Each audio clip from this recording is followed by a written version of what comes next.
in the third quarter for this game. The Commanders at this point, as you see the two quarterbacks there, of course, they're familiar with each other, 1 and 2 in the 2024 draft. Commanders trail. Jayden Daniels getting back in it, connecting with a wide open Luke McCaffrey for 6 points. Commanders leading 17-16. Early fourth quarter, same score, 1-point game, and Daniels to Zach Ertz, Dan. Yeah, Zach Ertz really came on for their pass game. Obviously, no Terry McLaurin. You saw Jayden Daniels consistently looking for Ertz in critical moments. Ensuing Bears drive, Caleb Williams finds DeAndre Swift. DeAndre Swift in this Bears run game finally got going last night. 3rd and 5. I love the little subtle motion. You're using the leverage of the defender to essentially pick himself, get the ball to a playmaker in space. He does the rest. Now the Bears only trail by 2. Late fourth quarter, Commanders with the ball, same score, and Daniels handing it, trying to Ja'Cory Crosby-Merritt, but they fumble the exchange.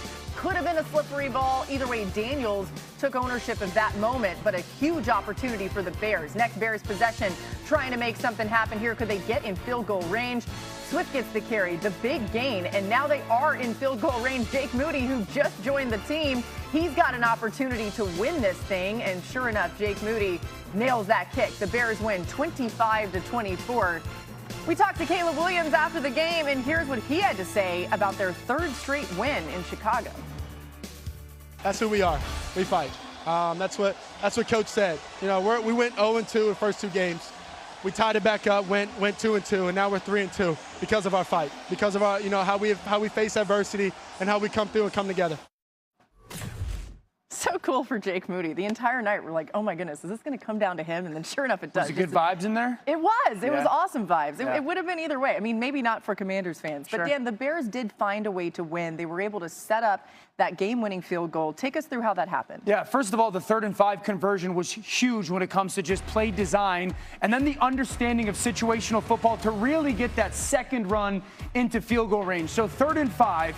You want to give yourself the best chance for success. So Chicago comes out, and we see it all the time, 1, 2, 3, 4. 4-by-1 formation. Now, this matters because if I was the offense and I want to throw against a lesser defender, the 4-by-1 makes the nickel defender, the pass coverage guy, you're over there. So then that leaves a linebacker backside. Well, I want to, as an offense, throw to my skill guy in the linebacker. So I motion over the tight end. Washington leaves the nickel, Sainers still backside. Great, so I'm going to take advantage of my linebacker on my tight end matchup. Now, a couple things have to be important on your pass concept. I want to pay attention to Rome Odunze. When this ball is going to get snapped, you're going to see Rome Odunze free release and get vertical. I need you to get vertical if I'm the Bears. 2 reasons why. Rome, when you push vertical, the defense feels your speed because as he goes vertical here, okay, this linebacker needs to continue to drop because Rome could be running this in route. Okay, he has to carry depth. Rome, I need you to push vertical because as you push vertical and can run that corner, that defensive back has to gain depth. So I'm taking the coverage and lifting it. Now I want to go to my tight end Loveland, okay? When you get there, 2 things advantage for me. You're now just a body presence on that defensive end. It's not going to be a chip, it's just a body presence, so I'm helping to tackle. The second thing is, I need you to do what we call an arc release, meaning widen. Okay, see, this is really important. As he widens and Rome pushes vertical, you're going to see both of them separate. What I'm trying to do is lift the coverage, and when you lift that coverage, that separation as an offense is huge here because now there's a void in that zone defense. Once you get your depth, turn around, get the catch. Huge conversion. Now let's go to the run that basically secures field goal range. You're expecting man coverage. The tight end is out here by himself. He's matched by safety. Everybody on the offense knows it's going to be man coverage. You want toss crack to be a part of your offense in man coverage. What does that mean? This receiver going to crack on that defensive end. When he does, I now get to pull my tackle. Remember, it's man coverage. So once DJ Moore goes down inside, he's also going to take 2, meaning that corner has to carry him in man, but then he's blocking a second guy because that's his responsibility. Beautiful job right now by the pin of those perimeter players. Darnell Wright's going to do an outstanding job of getting to the perimeter, stabbing one defensive lineman. So now look at all the space as an offense you've secured. We've got our field goal range, and then it's a really good job by Swift of then getting inside Wright's perimeter block. Really good by Ben Johnson designing really an easy completion for Caleb Williams in that offense and taking advantage of a matchup. And then beautiful understanding of confirm the coverage. It's a great play call, toss crack versus man coverage. Wright does a really good job, and Swift catches the perimeter and a cutback, and that's really what gets them in field goal range. Yeah, there was a lot of talk that Ben Johnson said after the bye week. They felt like they put a lot more in. Caleb Williams even telling me before the game he felt he had a lot more of an understanding of the offense. Huge. You can see that coming together. And Mina, now with a 5-game sample size of these two, it does look like it's coming together a little bit with Ben Johnson and Caleb. What stands out to you?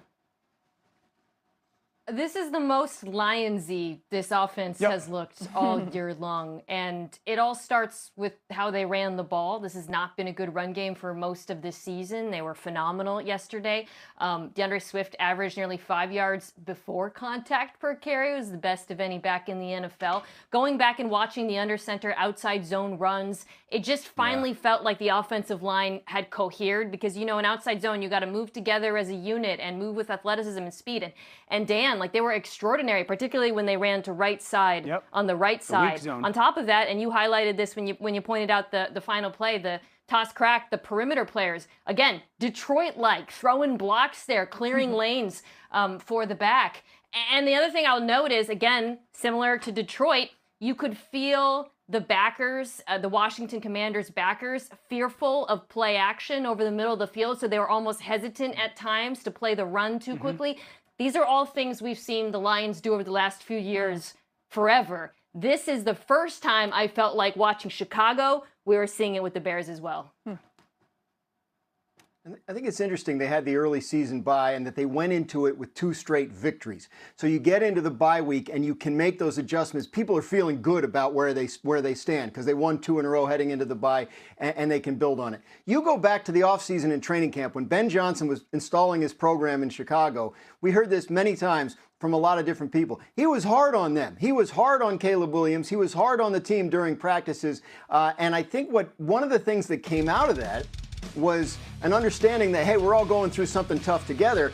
And now you have guys that are playing with a level of confidence. Caleb Williams, you know, last year he's running around making hero plays. Last night he's, 3rd and 5, I'm going to get 7. I think what's really interesting about this is Caleb Williams having the confidence to operate within the offense, an offense being built to maximize his strength and give him that confidence. And I think that's what you're seeing playing out. Not that there won't continue to be ups and downs, but I think you're seeing the fruits of Ben Johnson's offseason. Yeah, there were mistakes throughout this game, right? But even just being on the sideline watching them, Caleb Williams had this intensity about him the entire time. It was like no matter what it was going to take, they just felt like they weren't going to be denied. They were on the road. It was a crazy environment. Credit to the Bears for getting that done. All right, we're just getting started here on NFL Live. Jerry Jones wasn't happy after Sunday's loss, but he says there's a bright side. Find out what's got Jerry looking at the glass half full. Plus, the Steelers are preparing to take on the Bengals this Thursday night, but it's the Browns getting the side eye from Mike Tomlin after their latest move. You don't want to miss what he had to say. NFL Live is brought to you by Family Guy, Hulu exclusive Halloween special, now streaming on Hulu, Disney Plus. Screw.